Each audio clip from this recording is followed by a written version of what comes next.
Meus irmãos, a graça e a paz do Senhor Jesus.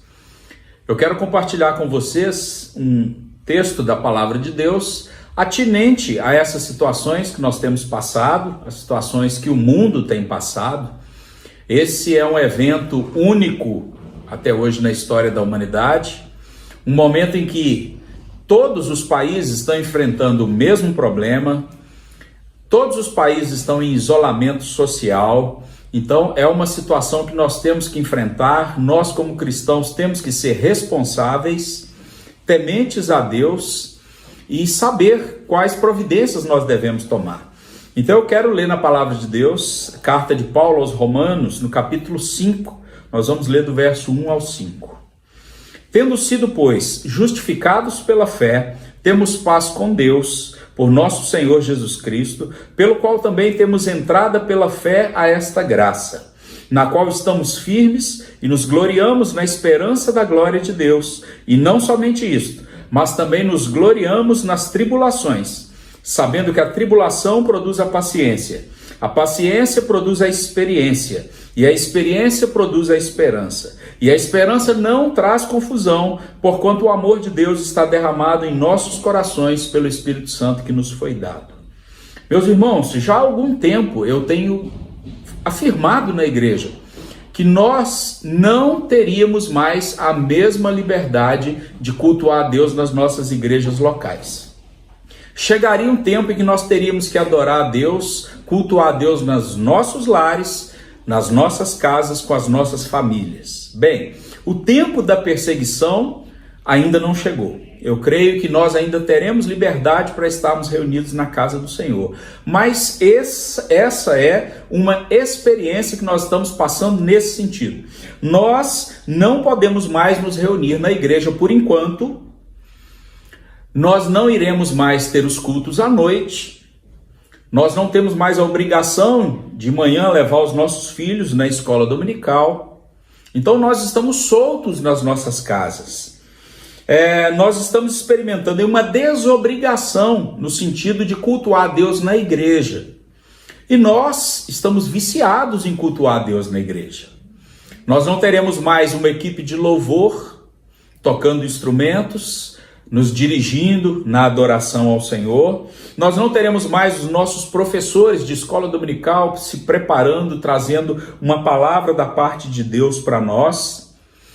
Socialmente, você já não encontra todos os alimentos que você quer, você já não consegue marcar consultas, então nós estamos vivenciando essa experiência única. Nesses dias que se seguem, nós seremos confrontados por este isolamento social, por que não dizer um isolamento espiritual, em que nós vamos ter que aprender sim a cultuar a Deus, a glorificar a Deus nos nossos lares, com as nossas famílias. A tribulação, ela tenta sim tirar a nossa paz.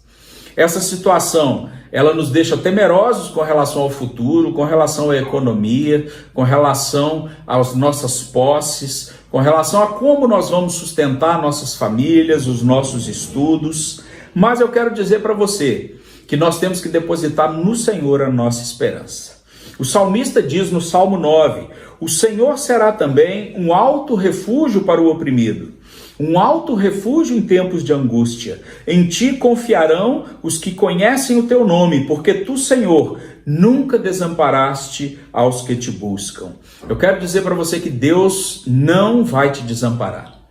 Deus não vai desamparar a sua família, Deus não vai desamparar os seus filhos, seus pais, Deus não vai desamparar o seu povo. Na história da humanidade, houve muitos sofrimentos, guerras, mortes, tragédias, tsunamis. Na história do povo de Israel, perseguições, cativeiros, mortes em massa, destruição. Na história dos cristãos também a mesma coisa, meus irmãos.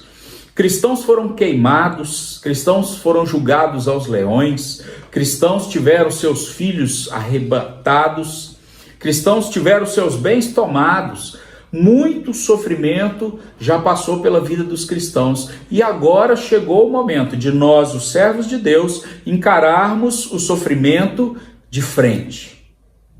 O livro de Provérbios diz que se nós nos mostrarmos frouxos no dia da angústia, fracos no dia da angústia, muito pouco seria a nossa força.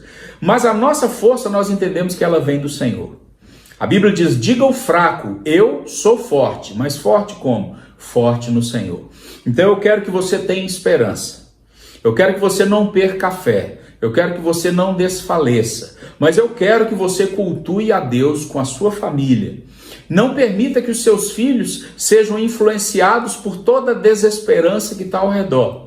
Mas que você seja um testemunho de fé, um testemunho de esperança para os seus filhos, que essa má experiência que nós estamos passando, que ela possa ser revertida em glória, que ela possa produzir em nós, que essa tribulação produza em nós paciência, que essa paciência produza em nós experiência e que nós possamos ser aprovados diante de Deus.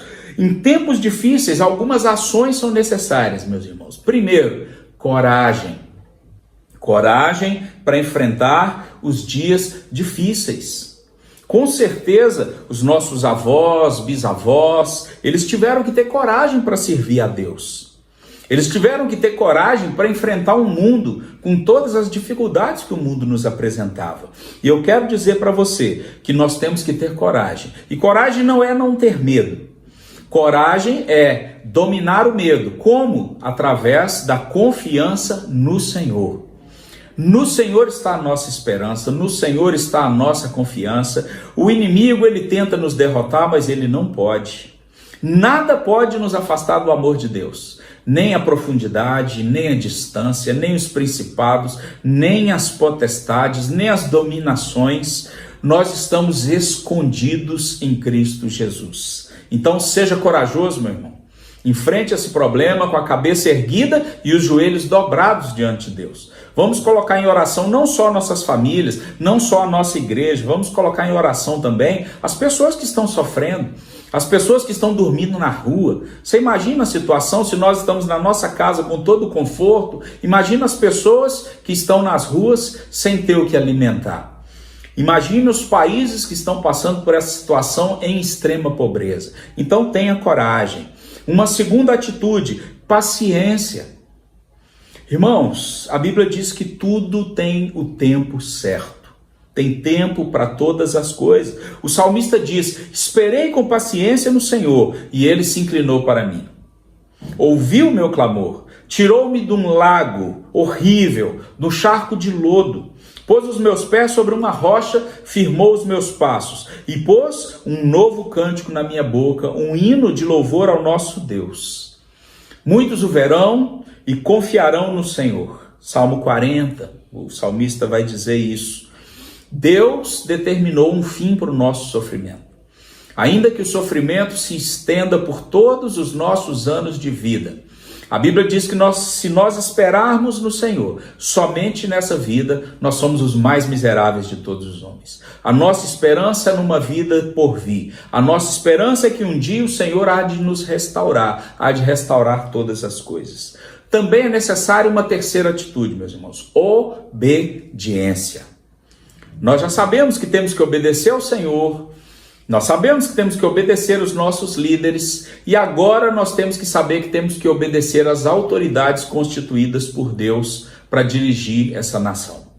Então eu peço que os irmãos não desobedeçam às ordens quando essas ordens vêm e não contrariam a palavra de Deus, quando essas ordens vêm e não contrariam o bom senso, quando elas são voltadas para a saúde, voltadas para o bem da coletividade. Então eu peço, irmãos, se nós pudermos louvar a Deus, glorificar a Deus e servir a Deus nos nossos lares, que nós façamos nesse momento dessa forma.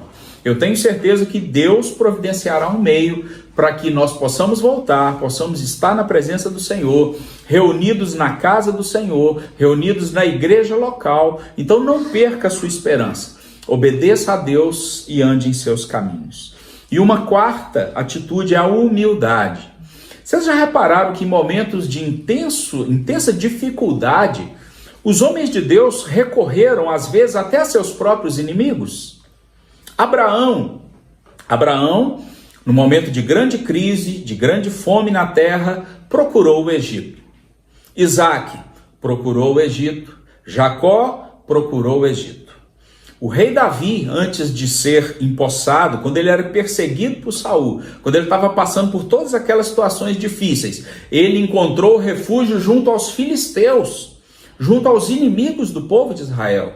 Então, nesse momento, nós temos que ter a humildade de saber que nós dependemos uns dos outros, que nós precisamos da ajuda uns dos outros, que nós precisamos estar coesos e que cada um se disponha a ser aquele que apoia o idoso, que apoia a criança, que apoia aquele irmão que está fraco, que está na enfermidade, e que você tenha humildade, meu irmão, para aceitar o auxílio, aceitar a ajuda, para que a sua vida seja preservada, para que a vida dos nossos irmãos sejam preservados, que nós possamos orar pelas pessoas. A Bíblia diz para fazermos orações por todas as pessoas, para orar e pedir a Deus misericórdia, pedir a Deus graça.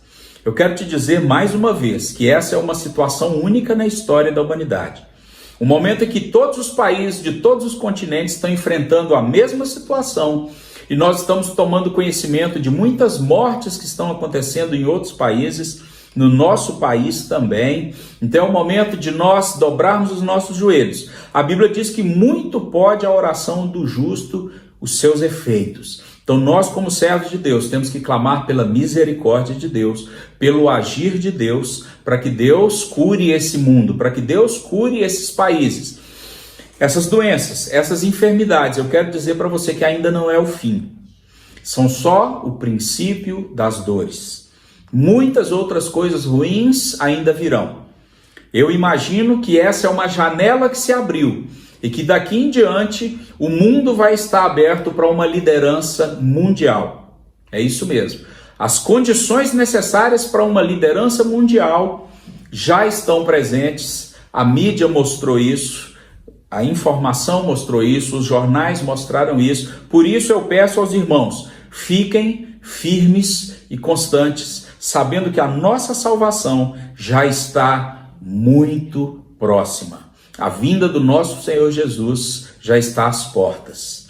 Esse é o momento de nós guardarmos o nosso coração, andarmos na presença do Senhor, vigiarmos em oração, em santidade e em temor ao Senhor. Que Deus nos dê graça, que Deus abençoe os irmãos da Igreja Batista Vida Nova, que Deus abençoe todos os irmãos de outras igrejas, que Deus abençoe todas as pessoas de outras religiões, que Deus abençoe todas as pessoas do mundo. Essa é a nossa oração, esse é o nosso pedido, que Deus te abençoe em nome de Jesus.